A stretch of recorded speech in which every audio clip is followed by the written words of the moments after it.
Hello my dear student of grade 10. Today we will talk about Newton's law of universal gravitation. I think Newton is a very famous scientist, but this law is very important. We studied before another three laws for Newton, but this one is different. This one is talking only about gravitational force. The last line here shows you the relation between that Newton discovered and made it or named it by universal gravitational law. F equal G time m capital M small, all divided r square. Newton said that any two objects in the universe pull each other with a force. This force is directly proportional with the multiplying of their masses and inversely with the square of the distance between their center. So the big mass will pull with a force the small mass than the force that the small mass apply. This distance depends also about the distance.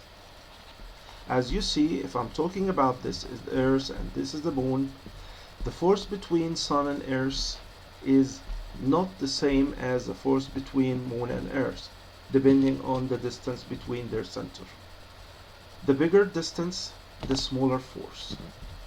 This is a bigger distance and smaller force.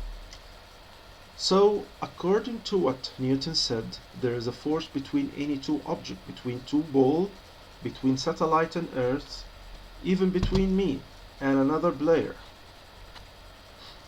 But in this case, there is a force between the player and the other one. Also in the same time, there is a force between the player and the ground. But because the Earth is very huge mass comparing with the other player, so when you fall toward the Earth, not attracted to the other player. Here also we can see that the distance between Moon and Earth is very small, between Earth and Sun is very big.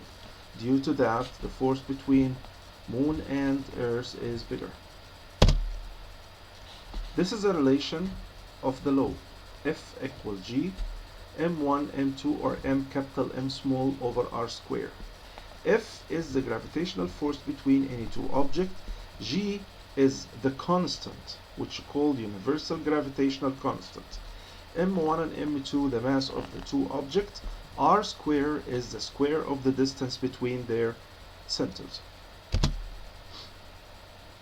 It's very important to know that the G, which is the constant, equals 6.67 times 10 power negative 11 times 10 power negative 11. One of the examples like this one show you how we use this equation.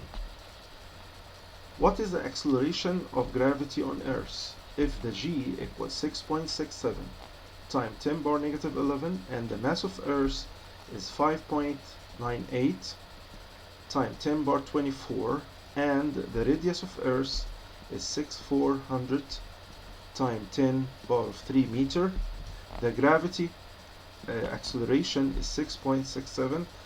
The G equals 6.67 times 10 power negative 11. Multiply. This is the gravity acceleration will equal G, the constant, multiply the first m and the second m radius. The result will be 9.8, and we know this before, that the gravity acceleration of Earth equals 9.8.